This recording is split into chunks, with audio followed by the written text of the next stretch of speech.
British MP Sheikh হাসিনার বোন শেখ রেহানার মেয়ে টিউলিপ সিদ্দিক তিনি এবার বাংলাদেশের প্রধান উপদেষ্টা প্রফেসর ইউনূস, বাংলাদেশের সরকার এবং দুদক এই দুই জায়গায় উকিল নোটিশ পাঠালেন। এই দুই প্রতিষ্ঠানের বিরুদ্ধে মানে শাস্তিমূলক ব্যবস্থা নেয়ার জন্য উকিল নোটিশ পাঠালেন। সেই উকিল নোটিশের বাস্তবতা কি বলছে, কি তিনি লিখলেন, কেন হঠাৎ করে বাংলাদেশ সরকারের প্রধান উপদেষ্টার বিরুদ্ধে উকিল নোটিশ পাঠানো হলো, কেন দুদকের বিরুদ্ধে উকিল নোটিশ পাঠানো হলো, তার বিরুদ্ধে দুদক এবং প্রধান উপদেষ্টা যে সকল কথা বলেছেন তাতে কি তিনি ক্ষিপ্ত, এমনটাই সেই চিঠিতে বলা হয়েছে। এবং বলা হয়েছে যে আগামী 30 জুনের মধ্যে এই উকিল নোটিশের জবাব না দিলে টিউলিপ সিদ্দিকের পক্ষ থেকে আইনজীবীরা মেনে নেবেন এবং ধরেই নেবেন যে বাংলাদেশ সরকারের কাছে টিউলিপ সিদ্দিকী বিষয়ে কোনো অভিযোগের আর বাস্তবতা নেই, এটা ফয়সালা হয়ে গেছে। কি বলছেন টিউলিপ সিদ্দিকী? বাংলাদেশ সরকার কেন, বাংলাদেশের সরকারি প্রতিষ্ঠান কেন বিদেশি কোনো এমপির কাছ থেকে উকিল নোটিশ পাবে, সেই আলোচনাই করবে এই ভিডিওতে। থাকবেন পলিটিক্স টিভির নিয়মিত আয়োজনে।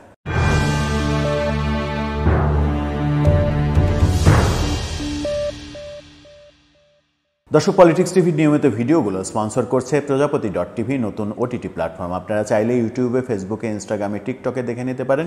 ডেসক্রিপশন বক্সে লিঙ্ক দেওয়া থাকবে, সেখান থেকেও আপনারা দেখে নিতে পারেন প্রজাপতির কার্যক্রম। চলে যাচ্ছি মূল ভিডিওতে। বলছিলাম, ব্রিটিশ এমপি শেখ রেহানা কন্যা টিউলিপ সিদ্দিক তিনি উকিল নোটিশ পাঠিয়েছেন প্রফেসর ইউনূস এবং দুদকের কাছে। বিডি নিউজ 24 তার উকিল নোটিশের চিঠি সহ একটি বড় প্রতিবেদন করেছে। আপনারা 3 পৃষ্ঠার সেই চিঠিটা দেখে নিতে পারেন। সাথে বিডি নিউজ 24-এর যে হেডিং, ব্রিটিশ রাজনীতিতে হস্তক্ষেপের চেষ্টায় ইউনূস ও দুদক, এমন অভিযোগে টিউলিপ সিদ্দিকী উকিল নোটিশ পাঠিয়েছেন, সেই শিরোনামটাও দেখে নিতে পারেন। সেখানে বলা হচ্ছে যে প্রধান উপদেষ্টা প্রফেসর ইউনূস ও দুর্নীতি দমন কমিশন দুদক ব্রিটিশ রাজনীতিতে হস্তক্ষেপের চেষ্টা করেছেন বলে অভিযোগ যুক্তরাজ্যের সাবেক প্রতিমন্ত্রী টিউলিপ সিদ্দিকের।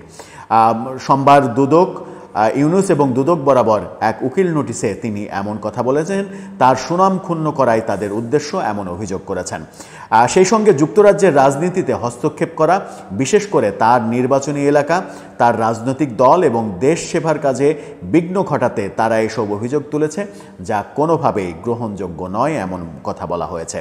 যুক্তরাজ্য ভিত্তিক আইনি প্রতিষ্ঠান স্টেফেনসন হারউড এলএলপির মাধ্যমে এই নোটিশ পাঠিয়েছেন টিউলিপ, যেখানে আগের কোনো চিঠির জবাব না পাওয়ায় অন্তর্বর্তীকালীন সরকারের সমালোচনাও করেছেন। এর আগে একাধিকবার চিঠি দিয়েও কোনো উত্তর পাননি টিউলিপ, এই কারণে সেই অভিযোগটাও এখানে দেয়া হয়েছে। গত 5 আগস্ট আওয়ামী লীগ নেতৃত্বাধীন সরকার পতনের পর শেখ হাসিনা ও তার পরিবারের বিরুদ্ধে একের পর এক মামলা করে দুদক। কোনো মামলায় তার ভাগ্নি ব্রিটিশ এমপি টিউলিপের নামও রয়েছে। এসব মামলার বিষয়ে দুদক এবং টিউলিপের মধ্যে শুরু থেকেই চিঠি চালাচালি চলছে। তবে টিউলিপের অভিযোগ, মোহাম্মদ ইউনূস বা দুদক এখন পর্যন্ত তার কোনো চিঠির জবাব দেয়নি।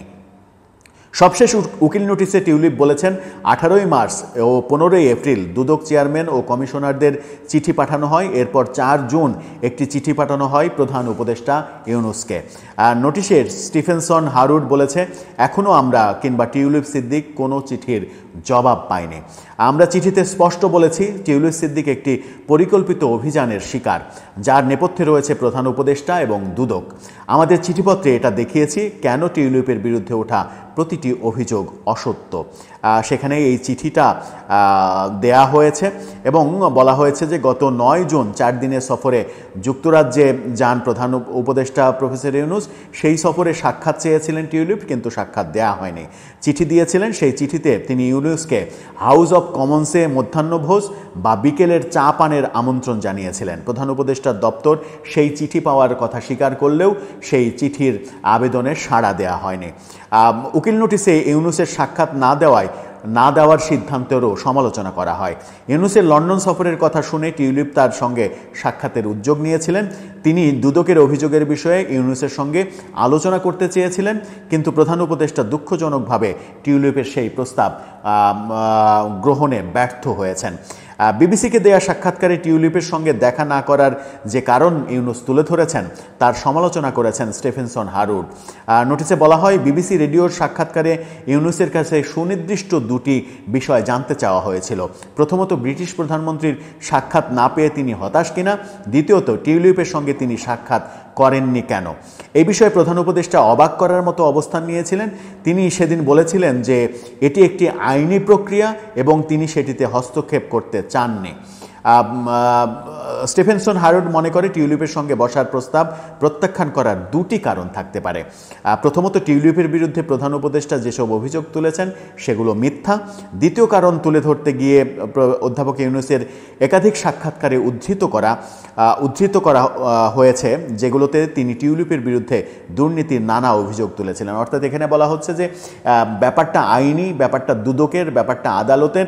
এভাবে টিউলিপের সঙ্গে সাক্ষাতের ব্যাপারটা এড়িয়ে গেলেও প্রফেসর ইউনূস একাধিক সাক্ষাৎকারে নিজে মুখে টিউলিপের বিরুদ্ধে নানা ধরনের অভিযোগ করেছেন। সুতরাং সেটা আর ব্যাপারটা দুদকের কিংবা ব্যাপারটা আদালতের এই পর্যায়ে থাকে না, ব্যাপারটা হয়ে যায় তার নিজের, যেহেতু অভিযোগটা তিনি নিজেই করছেন। এই কথা আইনজীবীদের পক্ষ থেকে, আইনি প্রতিষ্ঠান থেকে বলা হয়েছে উকিল নোটিশে আরও বলা হয়েছে, আমাদের প্রত্যাশা ছিল যুক্তরাজ্যের নির্বাচিত একজন জনপ্রতিনিধির বিরুদ্ধে অভিযোগ তোলার আগে প্রধান উপদেষ্টা সঠিকভাবে তথ্য যাচাই করবেন। তার এটাও মাথায় রাখা উচিত ছিল দুদকের পক্ষ থেকে যখন তদন্ত চলছে বলে দাবি করা হচ্ছে তখন টিউলিপকে নিয়ে প্রকাশ্য সমালোচনা করাটা উচিত নয়। এমন আরও অনেক কথা বলা হয়েছে।